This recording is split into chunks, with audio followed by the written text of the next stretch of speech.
welcome to episode 1 of Indie Rebel, the ultimate podcast for independent filmmaking. My name is Christopher Tempel, and I'll give you a quick little background on me since nobody knows who I am yet. I am an independent filmmaker based out of Northwest Montana, where it's absolutely gorgeous. I live about 30 minutes outside of Glacier National Park. I've produced 5 independent feature films. I've done probably over 40 short films and other various pieces. I've worked professionally in television for a children's science show. I've gotten to travel the world shooting documentary promo films about various mission projects. I've served as a visual effects supervisor for a 4-part documentary series. I currently run my own production company called Pyro Studios, where we do various branding and promotional work for local and non-local clients. I've got clients from coast to coast right now. And aside from that, I also teach YouTube and video editing at the local community college. I'm involved with their kids programs as well, where I teach stop motion animation. And of course, I have a YouTube channel, as everyone seems to do these days, where I teach Hollywood effects without the Hollywood budget. And you can find that at youtube.com/Chris Tempel, Tempel. So again, like I said, welcome to this first episode of the Indie Rebel podcast. And this podcast is kind of my way of distilling my experience and getting down to the roots of what works and what doesn't work, and passing that information on to you to hopefully encourage you and educate you on what you need to do to go about making your own films, shorts, features, or, some form of that in between. It will probably be very much a commentary style. So if you've ever, flipped in a Blu-ray or a DVD and watched a movie with the director's commentary, that's kind of what I'm going to attempt to do with this. I've done commentaries, of course, for my own films. And maybe over time, I'll bring in some special guests to this podcast too, and get their points of view on certain things. So that is what we're at. And for this pilot episode, I thought, what better topic than how I made my first feature-length film, or subtitled The $600 Film School, because that's really what that first feature film was for me. So, why am I choosing to tell this story first? Mostly to encourage you, and to encourage you to persevere, because making an independent film is no small feat. It is extremely difficult, it is taxing, it is challenging, and there's times where you will probably want to give up. There's times where you might even hate your life doing it. But I promise you, you're going to learn a lot doing it, and it's totally worth it. It's a very rewarding endeavor when you finally do get it done, and you get to screen it in front of that audience for the very first time, and suddenly all that blood, sweat, and tears that you put into it is forgotten about, and you're just riding this emotional high. And so I'm going to share with you my first feature film and the process of that, and everything that went bad. There was a lot of stuff that went wrong on that film, and hopefully you guys will be able to learn something from it. So, little bit of backstory here. I never went to film school. I took a video production class when I was in high school, and I took that for 2 years, my junior and senior year. And that was kind of my first intro to digital video and digital video editing in particular. I'd grown up with a video camera in my hands, big old VHS camcorder that you had to carry on your shoulders and that kind of a deal. But I never was able to edit. And I never had an experience with digital. And so in high school, I got to learn about editing. We edited on Adobe Premiere 6.0. It wasn't even Adobe Premiere Pro yet. It was just regular Adobe Premiere. I graduated from high school miraculously because my grades were never very good, because in every class I was in, my brain was still back in the production studio. I'm thinking about what I wanted to do next, what I wanted to try next. I was experimenting with adding, like doing lightsaber stuff. I experimented with 3D animation, 3D video, like stereoscopic, where I put 2 cameras side by side with red and blue gels on them. And then I ran those into our video mixer, put it halfway. So you saw, it was half faded between one and the other. And then you could watch it with 3D glasses and actually have things pop out at you and stuff. So I was very industrious and very creative in high school. And because of that, my grades slacked and were not doing so hot in all my other classes. So I graduate. I couldn't get into film school, and I'm like, I don't know what I'm gonna do. I want to make movies. I'd figured that out by now. I made one short film in high school and just loved the process of in every minute of it. And that's the thing. I love every aspect of the process, and that is why I'm an independent filmmaker. I enjoy the writing. I enjoy, to a degree, the producing side of trying to get everything to come together. I love shooting. I really, really love editing and visual effects, and of course, I love the final product as well. So I'm like, shoot, I can't get into film school. What am I going to do?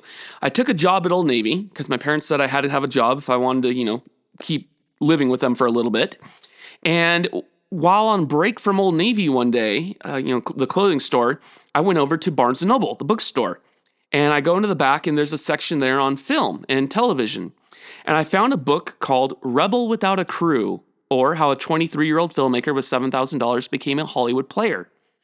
And I'm like, oh, wait a minute here. This guy's only a few years older than me, and he's living the dream. He's living my dream. So I sat down there in the store, and I read the introduction, and then I had to get back to work. But before I left, I bought the book right there on the spot. It was $15, and I could tell instantly that this book was going to help me out immensely. The book is written by a filmmaker named Robert Rodriguez, who, while you may not recognize the name, you might recognize some of his work. He's responsible for From Dusk Till Dawn, Desperado, Once Upon a Time in Mexico, Sin City, Planet Terror, Spy Kids, Shark Boy and Lava Girl, we won't talk about that one, as well as many other films. And he was kind of a maverick of Hollywood that he was doing things his own way. And he's figured out how to do it and do the jobs he wants and make these movies on his own terms. Well, his first movie was a $7,000 action film that he shot south of the border in Mexico. Shot it for $7,000, came back, edited it between two VCRs at a local public access station, and then went on to sell it in Hollywood and went on to fame and fortune. And so I was totally blown away by this. I'm like, wow, all you have to do is go make a movie and you can sell it and you can get an agent and you can get more work. And I was enamored by this idea. Now I'm only like 18 or 19 years old at the time, but I could see the value of it. So I decided I'm going to do just that. And so I wrote what I considered to be my first feature-length film called Seals. And it was a 45-page script. I didn't know how to write a script properly, so I just kind of wrote it out as best I could. I'd done a lot of drama in theater as a kid, so I wrote it as a stage play, basically, but it was meant to be a movie. And it was about a kid that falls asleep, dreams he's a Navy SEAL, and goes on all these missions and such. And that was going to be the basis of it. It failed miserably. I had a buddy of mine from the karate school I worked at. I taught martial arts. I'd been taking martial arts since I was a kid. So he was in it. My brother was in it, who had a lot of military gear. He was kind of a Navy SEAL wannabe at the time. So he had all the stuff, minus guns. He had a paintball gun, so that was going to be our rifle in the film. And then I had a friend from high school who wanted to be an actress. And her name's Erin Downhour. And she, very talented, graciously agreed to try to make this movie with us. We ended up shooting a total of about 10 minutes of finished movie. It was very, very ambitious. And in part, the ambition was because I believed that I could do anything because I was shooting digital. That was something that Robert Rodriguez was a huge proponent of at the time. This is back in 2004, early 2005. Hollywood was still shooting on film. They were starting to edit digitally, but they were still shooting on film. Very few filmmakers were actually shooting digital, and Robert was doing this. And there was a behind-the-scenes feature on Once Upon a Time in Mexico called the 10-Minute Flick School, Fast, Cheap, and in Control. You can find this online on YouTube. And he goes through and shows all the advantages of shooting digital. Every shot can become an effects shot, and he's doing all these special effects. And I naively thought he was doing it all himself. I thought he was doing all the visual effects himself. And I thought, well, if he can do it, I can do it. Because it's often been said, what one man can do, another can do. And so I had explosions in this film. I had gunfights and gunfire and special effects and a lot of bad language because I thought, well, if I make it an R-rated film, then it's like a real movie and people will take it seriously. But no, I realized after about 10 minutes of filming that the movie was horribly flawed. It didn't tell a good story. It was completely unrealistic because nobody's going to buy that a high school kid, my brother I think was in 9th or 10th grade at the time, no one's going to buy that he could go off and become a Navy SEAL. It just doesn't work. My family, we all had baby faces at that age. We there's no way we could pass as somebody in our 20s. So I kind of just threw the whole thing away and chalked it up to, a big learning experience. And I was like, all right, I need to learn to make movies before I actually go off and tackle a feature film. Again, I went back to Rebel Without a Crew, and Robert talks about how he probably made 40 short films before he even attempted his first feature. So I'm thinking now, okay, that's what I need to do. I need to get my 1,000 hours in of learning my craft. And so I said, okay, I'm going to make short films. So I'm at work at Old Navy. I'm in the fitting room folding clothes. We call them go-backs from people that just didn't want stuff. And it was my job to fold it and get it run and put back out on the sales floor. And I had this crazy idea. I said, what if I told the story of Little Red Riding Hood? I could set it in modern day, and the wolf would be a cannibal named Wolf. And that was really intriguing to me. I got excited about it. So I wrote out kind of a beat sheet of here's all the different plot points of the short. And I ended up shooting the film in 2 days. I had a friend of mine, Brittany Gerard, star in it. And another guy from Old Navy that I worked with. He worked in shipment. His name was John Jordan. Did a lot of community theater work. Very talented character actor. And so I said, hey, you guys want to be my little short film? We'll shoot it in a day or two and we'll have some fun. So we did. I cut the whole thing together in a week. I scored it myself using Acid Pro, and I entered it into a festival, and I won 3rd place. And everyone else in the festival was going to film school. And so here I was beating out these other people with my little independent short film shot on video. And I got real excited about that. I'm like, okay, this is cool. I went on and I did a couple other short films, kind of about the same character, the Jessie character. That was the name of the girl in the film. And then I said, okay, I think I'm ready to do my first feature now. So we're in about 2005 is the year. And I was loving horror films, especially 80s slasher flicks. And I said, I want my feature to be a tribute to like Friday the 13th, especially. By now, I had a new job catching shoplifters. I was no longer at Old Navy. And the company wanted us all to have laptops so we could write up our shoplifting reports. I knew that the laptops that were going to buy us were not going to be very good. And so I actually went out, got a credit card at Best Buy, and bought my own laptop that I knew could edit video.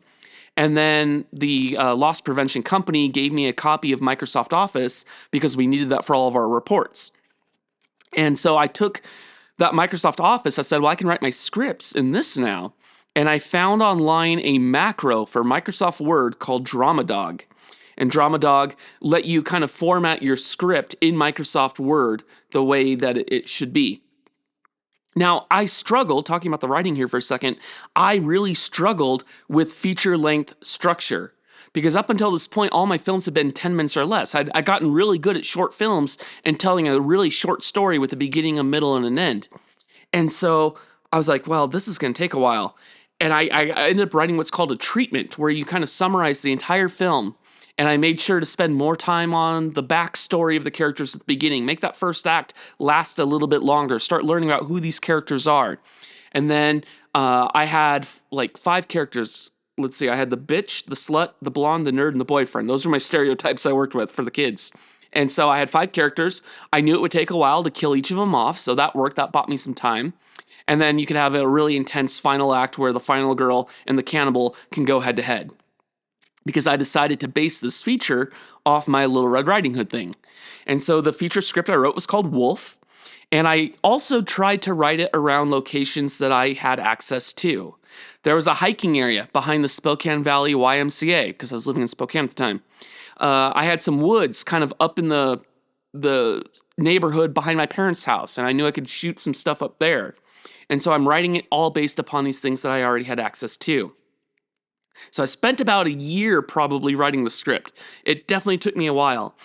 And now I'm getting ready to start casting the film, because obviously you can't start shooting without a cast. By now I decided that I was going to shoot this in the summer of 2007. So I'm in 2006, I'm catching shoplifters.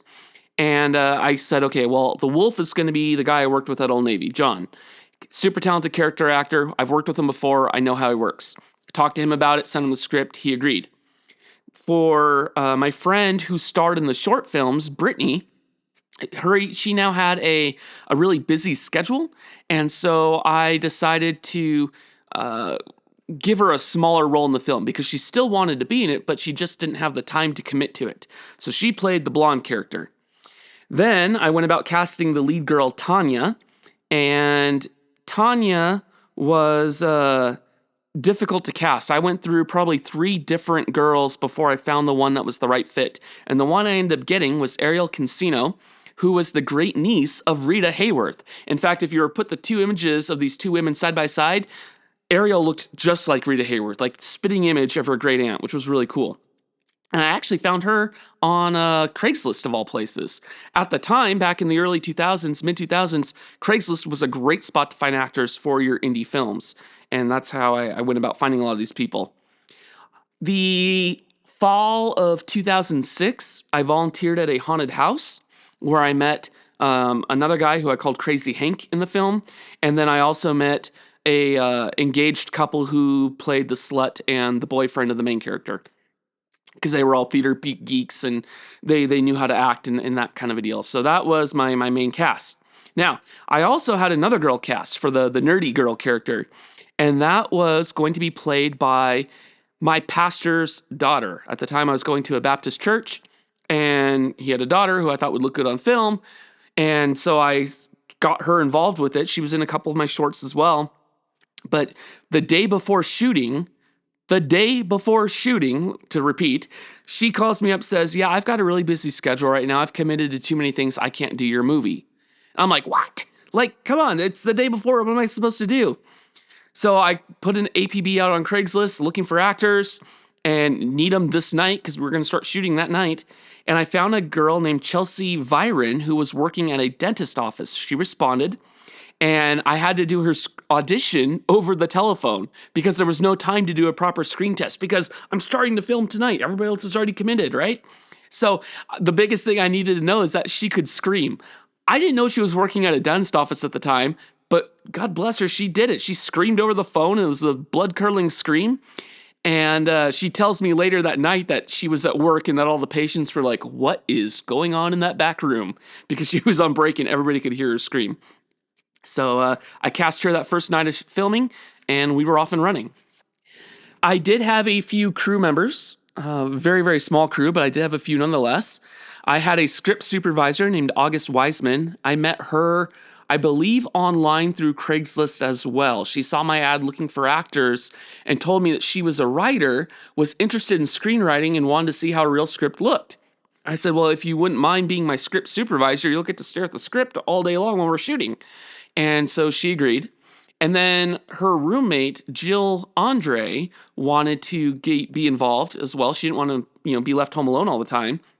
And so she came, and she was kind of my gaffer on set, or just all-purpose as production assistant. Whatever we needed, she was right there, Johnny on spot, willing to do. My final crew member was my composer, Mark Richardson.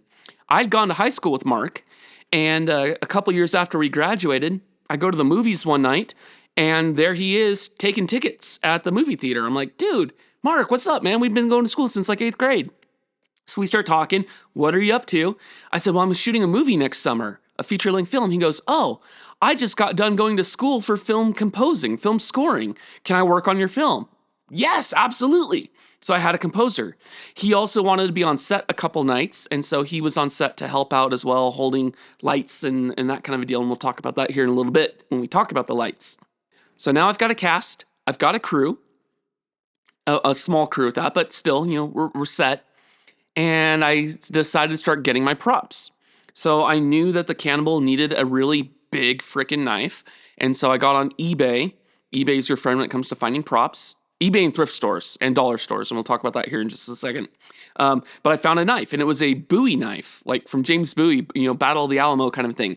Big frickin' blade, 12 inches long, weighted wood handle, nice piece of brass Suba or blade guard, handguard on the thing. So I ordered that for like $15. I went to Walmart and I got 2 battery-powered lanterns to light the scene.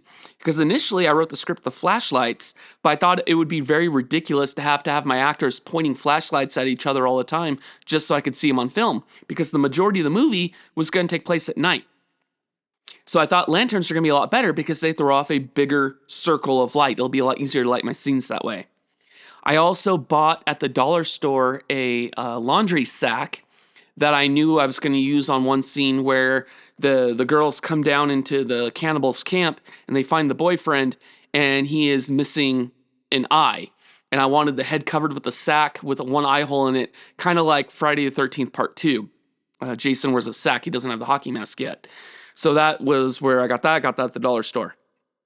All right, now we're ready to actually start filming, okay? Real quick on the filming process, we shot the movie in 12 days after a year and a half of prep. So it took me a year and a half to get to this point. Shot the thing in 12 days. I took 2 weeks of paid vacation. I was now catching shoplifters and had worked there for a year to earn 2 weeks of paid vacation. And my reasoning for that was that if I was going to be shooting all night, there was no way I was going to be able to come home, sleep 4 hours, and then go back and catch shoplifters for 10 hours and then go back out and film. It just wasn't going to happen. So I said, well, if I take my vacation time, in a way, I'm kind of getting paid to go shoot the movie. And that was really exciting for me to I could wake up in the morning, spend my day planning the shoot, and then go shoot at night. And then it didn't matter when I went to bed or when I woke up, as long as I was ready for the next night shoot, because we're shooting from basically 10 o'clock at night to 12:30 in the morning. The movie was shot on mini DV tape, standard definition, using 2 different camcorders. At first, I was using my camcorder, which I'd bought right after I got out of I bought it my senior year of high school, and it was a JVC camcorder, Handycam style. And then it died about my third night of filming. And so my parents let me borrow their Sony Handycam, which was also mini DV, that they used for filming, family events, birthdays, Christmas, all that kind of stuff. Because they said, we want to see you succeed. And that was really, really nice of them on their part to say, hey, I want to see you do this and, accomplish this goal. The film may never go anywhere. Of course, I thought it was going to go somewhere, but, they knew it's probably not going to go anywhere, but at least he's going to get this experience and get this practice. We ended up filming or shooting 6.5 tapes, which is 6.5 hours of footage. And when I captured it all to my computer, that came out to be 77 gigabytes worth of footage. Mini DV did not take up a lot of space, although at the time, a 120 gig hard drive external still cost about $120. We were paying about $1 per gigabyte back in the day. So it was still fairly expensive. I had to have 2 hard drives ultimately, and we'll talk about that later when we get into editing. Some other random little tips about the shoot. There's a scene near the beginning where the kids are driving because they're driving off to go backpacking. And we just did circles around a parking lot at a local high school. And that way you'd still have stuff whipping by the windows, but it was still very safe. And we didn't have to waste a lot of gas, getting on a big road, driving one way, turn around, drive another way. We just kept doing circles around this parking lot. I was able to fake a jib shot. There was a shot of the kid's car driving off towards the mountains. And so I was driving a 94 Isuzu Rodeo. It was kind of a mid-sized SUV. So I stood on the roof with my tripod and raised the tripod as high as I could, put my camera up there, angled down, and that was my jib shot for the film to get a really high angle to make the movie look more expensive. I was all about trying to add production value to this thing. As I mentioned, we shot this between 10 p.m. and 12:30 a.m. Pretty much every night. There were a few day shoots as well. I think we shot for the day 2 days we shot during the day, and the rest of it was all at night. And then finally, my other bit of production value was, a location, because I had all this rural, rustic, wooded locations and kind of mountainous looking stuff, but there was a bar at the beginning.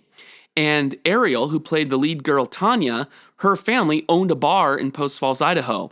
And so we were able to actually film at that bar, which is really cool because I wasn't able to get a bar location. And that brings me to a really, really important point. And this is something I've carried on with every movie I've done since. I always cast my film before I find all the locations. I might write the movie with some key locations in mind, but there's always going to be something that I'm just not sure about. And so if I get my cast first, then I can ask them, hey, what do you have access to? What can you bring to the project aside from your acting ability?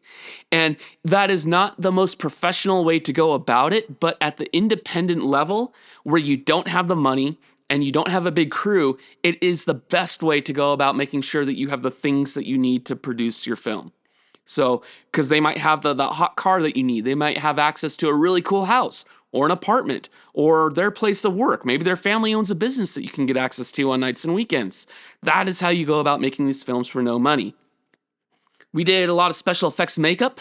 So I was a regular at the local costume supply store where I could buy latex appliances, and we got really good with playing with spirit gum and liquid latex. I made my own fake blood, of course. Being a horror film, you had to have lots of blood. All the night scenes were lit with just the lanterns. This is a fun story. Got kicked out of a filming location up behind my parents' house. So my parents live in kind of a little suburban area, and up behind them, there's the older part of the area. And there's some wooded locations out there. And I ran around out there as a kid and rode my bike all around. I shot some short films out there. So that was going to be one of our key locations for the kids' camp where they'd set up camp that night. So we go out there filming. We'd been filming during the day. That's what it was. So we'd already carried all of our stuff out there, and now we needed to let it get dark. I said, hey, let's take a break. We'll go get lunch. Let's just leave everything set up, and then we don't have to set it up in the middle of the night. Sounded like a great idea.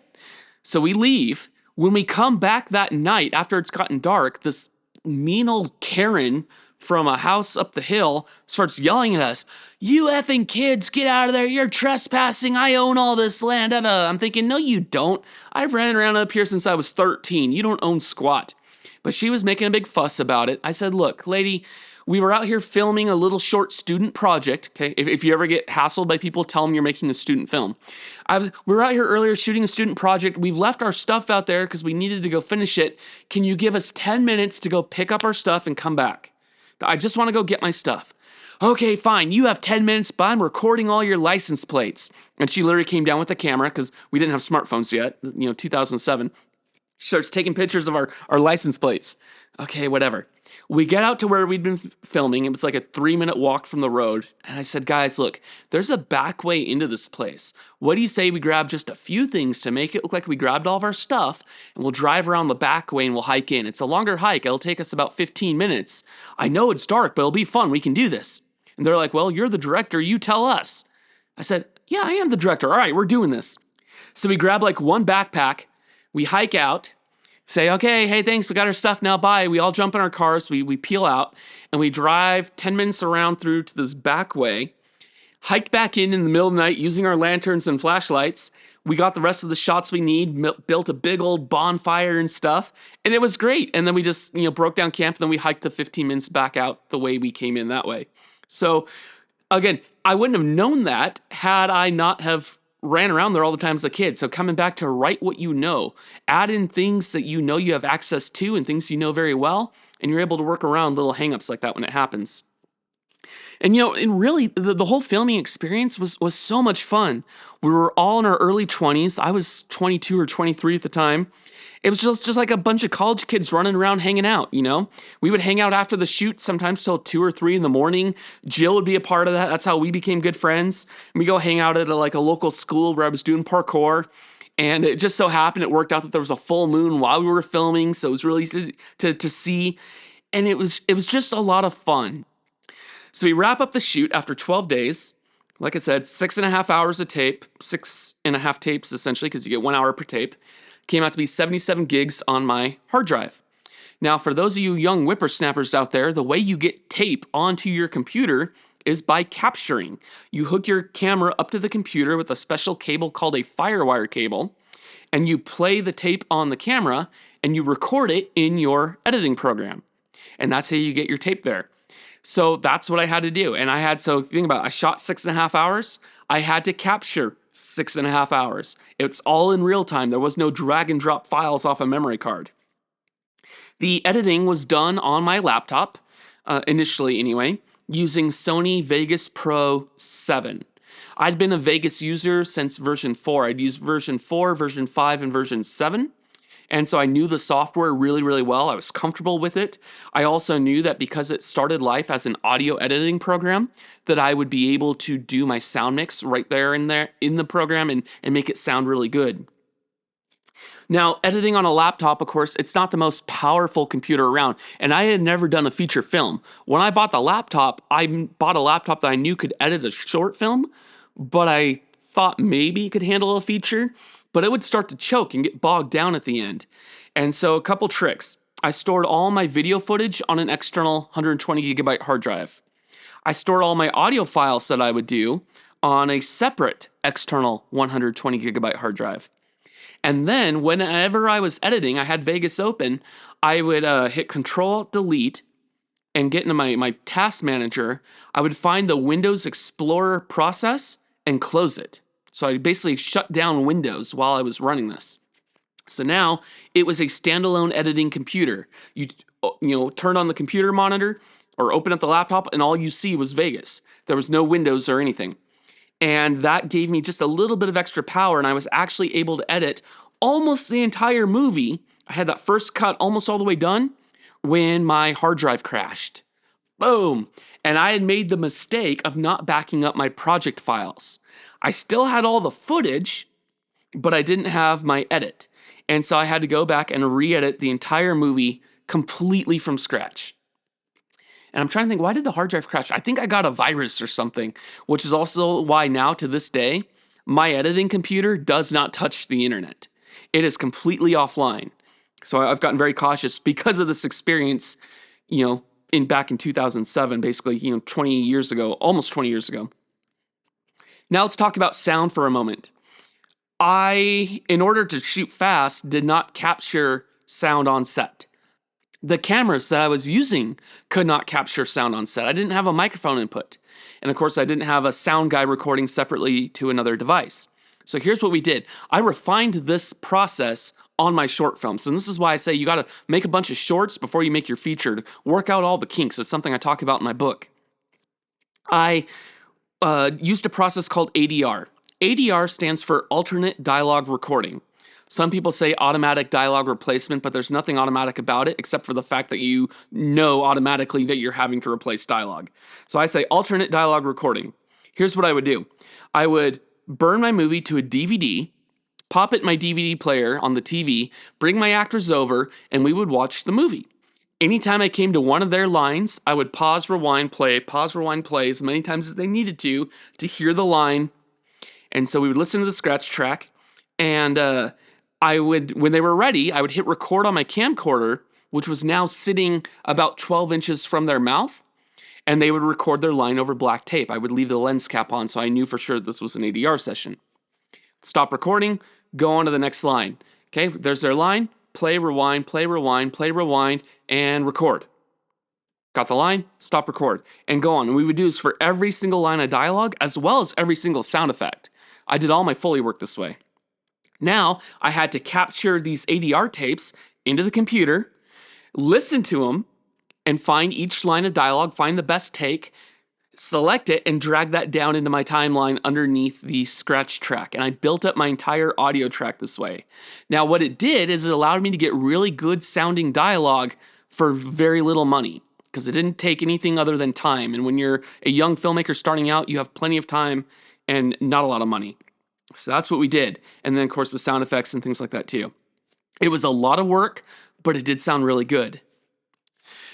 As I finished the edit of the film, back to the editing here, I realized I was missing a insert shot of a campfire. I didn't have a car that ran anymore at this point, so I couldn't just drive out in the middle of the night to a campground and build a fire myself. So I built it miniature in my apartment. I took a plate. I went outside to the garden area where the landscaping was. I grabbed a bunch of dirt, threw it on the plate, grabbed some rocks that were roughly, I could make a small campfire looking pit. And I grabbed a bunch of sticks and stuck them on there like campfire logs, went back into my apartment, into the bathroom, shut off all the lights, doused it with a little bit of lighter fluid, lit it with a match, and filmed about 5 minutes of that to the point where the logs were just kind of burning glows. And I had a really cool looking miniature of a campfire that looked like a full-size campfire. And so just, again, trying to get creative with the whole thing, right? I had 2 visual effects shots in the film. One of them was a fire reflection in the cannibal's eye, and that was just done by filming a shot of the fire and doing a screen blend mode over the top of his face, and then using the tools in Vegas, the position and scale tools, just shrunk it down, matched it up, and then I hand keyframed it to his eye. So as he was kind of moving around a little bit, I was able to track it to where it needed to go. And then the other shot, which I'm very proud of actually, was a CGI eyeball.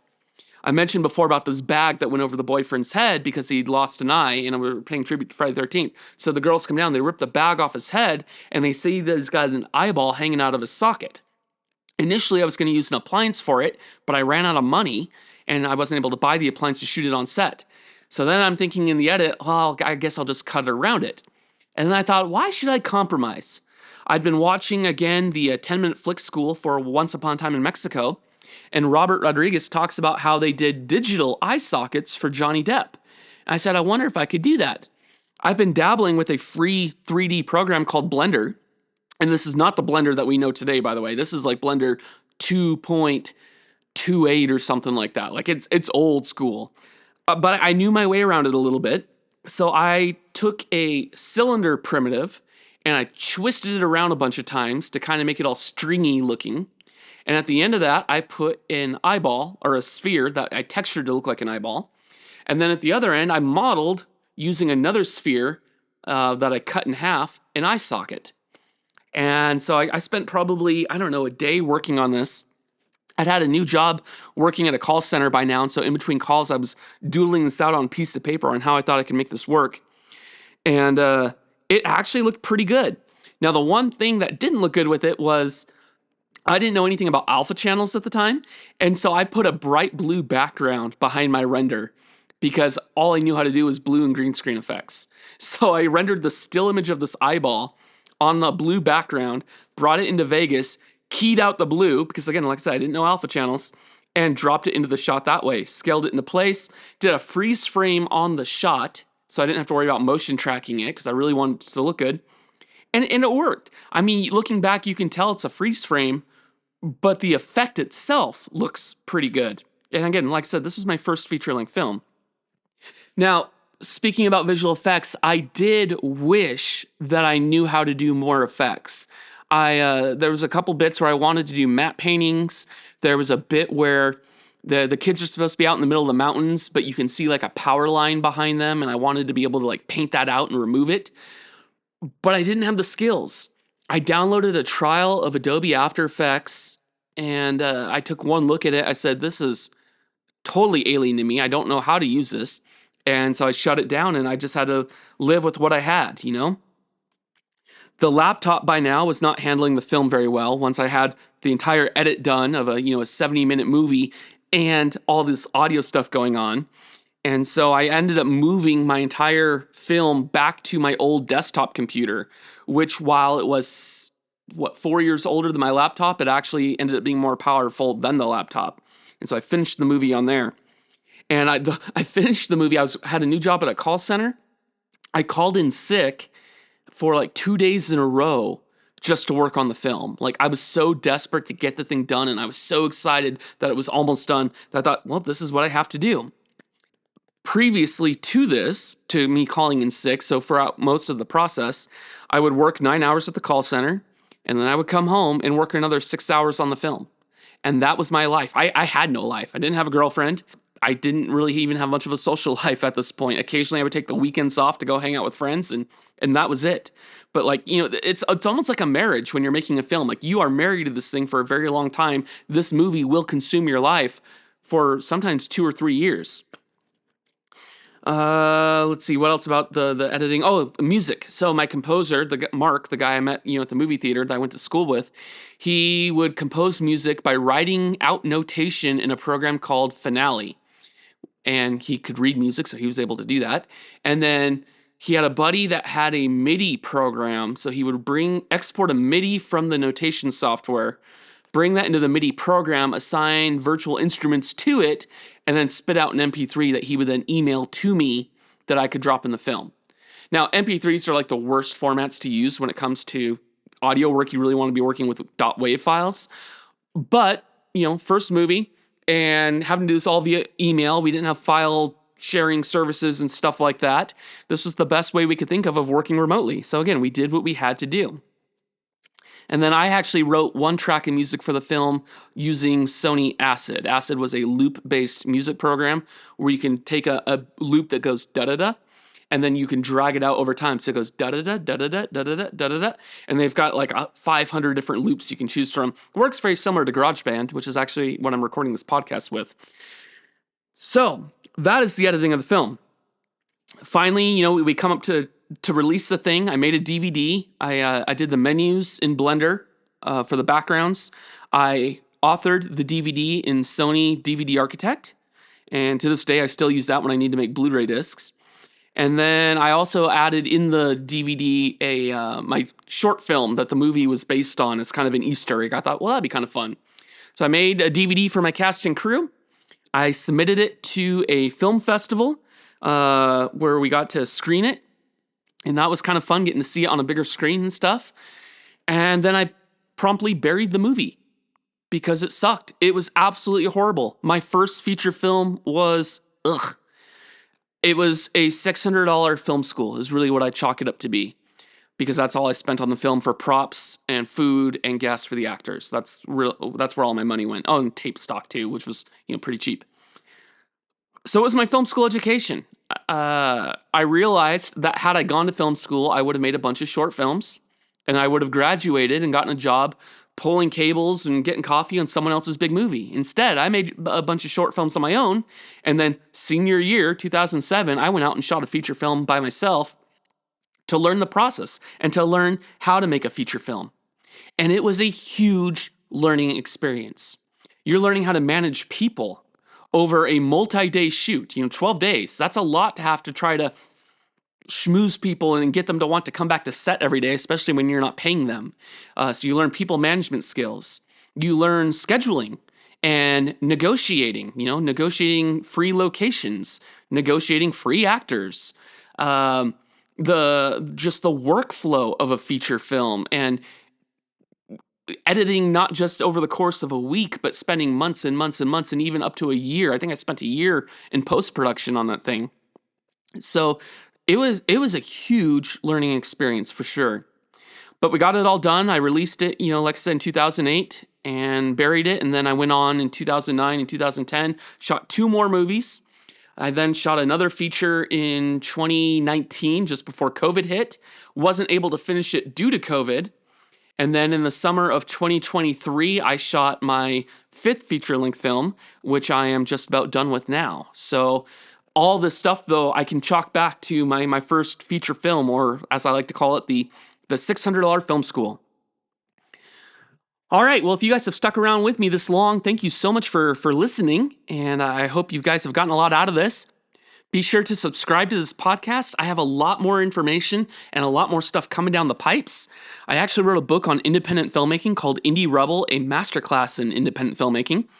And it's available on Amazon. You can get it in digital or in print. But I'm going to go through and take every chapter of that book and turn it into a standalone podcast. So if I really wanted to expand on something, I'm going to have the opportunity to do so now. We're going to cover pre-production, all aspects of that, story development, script writing, script software. We get into shooting, how to choose a camera, how to film with a phone, how to film with a cinema camera, tricks for low-budget lighting, filming for visual effects. We're going to talk a lot about post-production because it is my favorite part of the process. We'll get into things like just different editing workflows, how to choose what editing program you're going to use, why you should be fluent in visual effects, or at least conversational in visual effects. We'll talk about how to get free music. We'll talk about sound effects, distribution stuff. I got a whole episode just about YouTube as well, because I have a lot of experience there and I teach that at the college. So a lot of cool stuff coming down the pipes. Thank you again for listening. My name is Christopher Tempel, and you've been listening to Indie Rebel.